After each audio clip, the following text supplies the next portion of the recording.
What's up, guys? Welcome back to the channel. Well, today I'm back to change out that motor that the Sparkies, I believe they smoked my motor because it wasn't smoking before they shut it down, and afterwards smoke. So anyways, we're back here. I'll show you what was involved in replacing that motor, and I'm just going to take you along with me. Well, I'm back. Replaced that 15 horse motor that got smoked. We've located a motor and got a plan, so I'm gonna start pulling this out and get going on this. Hopefully get them some air back in the building. Alright, making progress.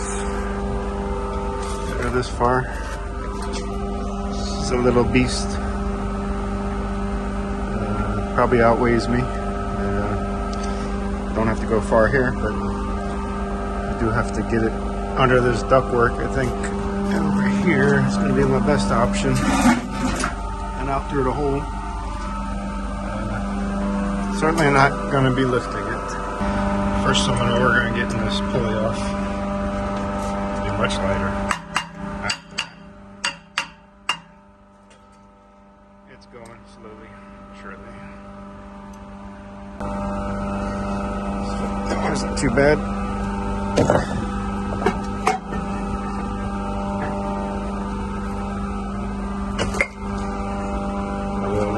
Only removes about 10 pounds. All right, next step. So we made the turn as far as I can push it. I'm gonna go snag it from the other side.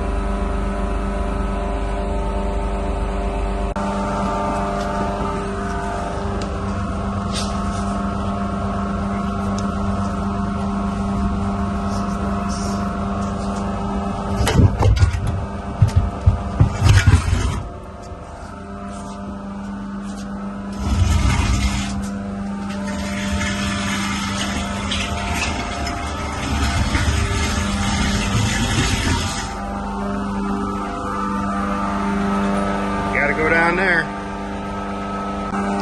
Yep, and that thing's making all the noise. I got a bearing to change in that too. Fun stuff. All right, so probably the most challenging part of the job was getting that new motor up these stairs.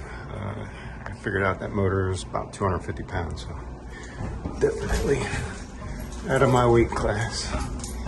So I didn't film that part. It was me and another guy. Joe, thank you, Joe. We just did it one step at a time, and yeah, we made it.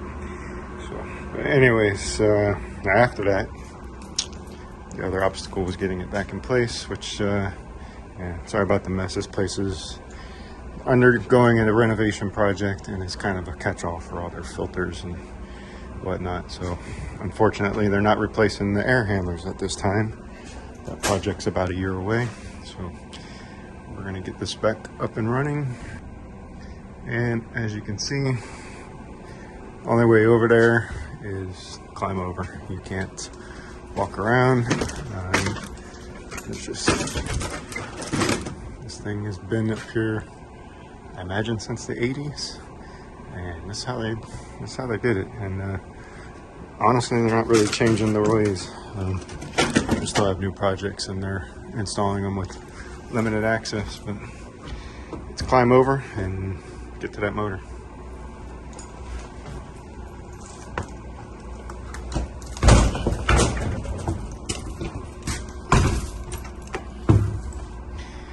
All right, here we go.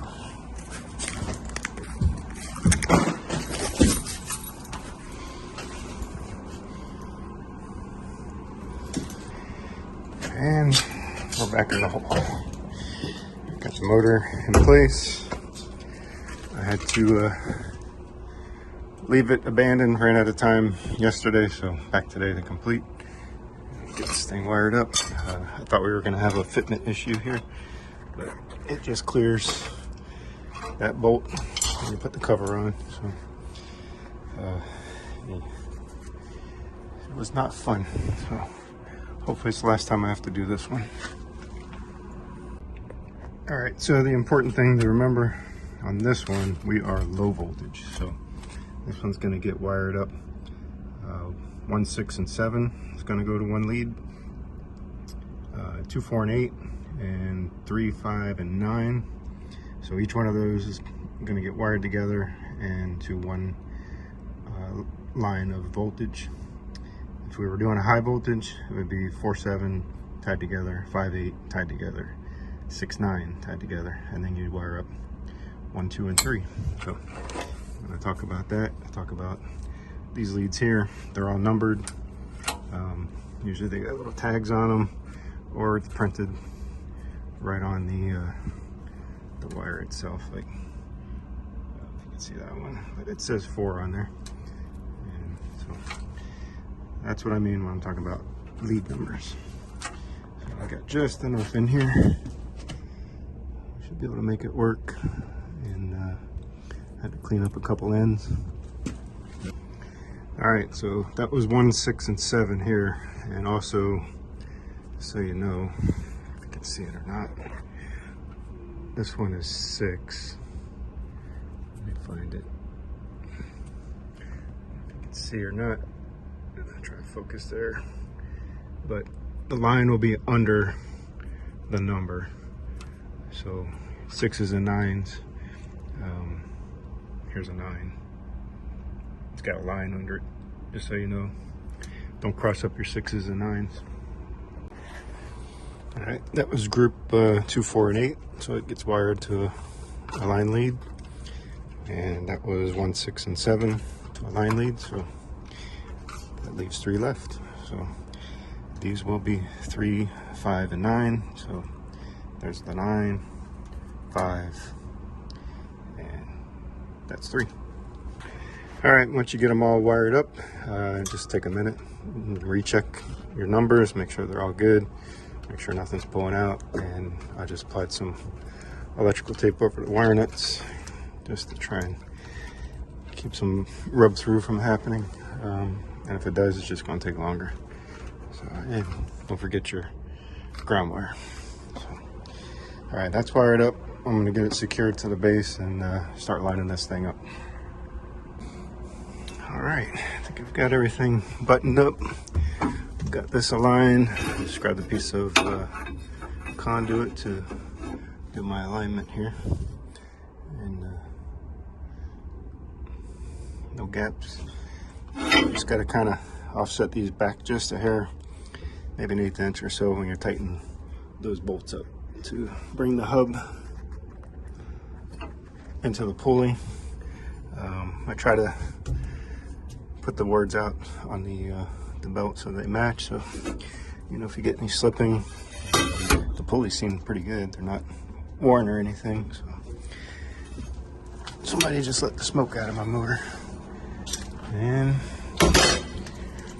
all right, I'm about ready to fire this thing up. I'm gonna go put some fuses in there and we'll check rotation. Let's see what happens.